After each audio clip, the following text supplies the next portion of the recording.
Walastik ka talaga. Ah, ano to? Tinipid na? Tinamad pa? Ba, wala ano? nagwawalis. Makapansin ka na naman. Talaga, wala naman yan. Oh, Ano? alam mo na. Anong alam mo na? Ay, ikaw na magluluto, ako nang bumili. At bakit ako? Ay, sino pa ba? Ah, ba't hindi ikaw? Ay, napagod na ako nang bumili. Ako pa magluluto ba naman? Ay, ganun talaga, iha. Ano ka na? Magluluto ka lang? Ayun na nga, ikaw naman. Sinigang lang yung lulutuin mo eh. Pagsasama-samahin mo lang.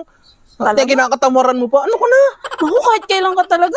May gawa pa ako, nagwawalis pa ako eh. So, masyado kang ano, sarapan mo yung luto dyan ha. Tinatamad ka na naman, kay naman ka talaga eh. Ubi! Ano? Anong oras na? Susundo ka pa sa bata? Oo nga, kaya nga ako nagmamadali na baga. Ayun, niluluto mo, tapos na. Ayan na, nihanda ko na. Andyan na nga sa table eh.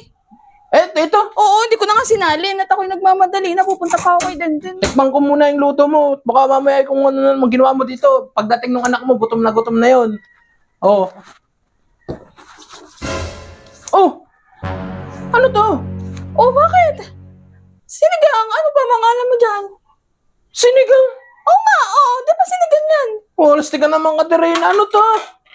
Walas ka, tingnan mo nga itong ano, kangkong. Oh! Oh! Bakit? Hindi mo man lang hinimay-himay.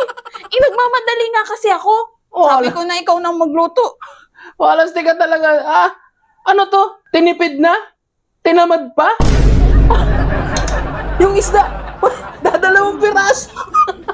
Ilan tayong kakain dito? 5. 2 piraso lang yung binili mo. Tapos yung gulay, 2 klase lang. Ay naku, nagrereklamo ka pa eh. Kaya naman tong babaeng ito. Habang-haba po. Malastik na yan. Tinamad ka na namang magluto. Nagmamadali ako. Tinamon ka na. Gawa sa kanina, ikaw pinagluluto ko. Tapos ayaw mo, ako pang pinagpilit mo. Ayan. Kaya naman ka talagang babae ka. Tinipid. Tinamad. Ay, sus ka. Patay tayo niyan.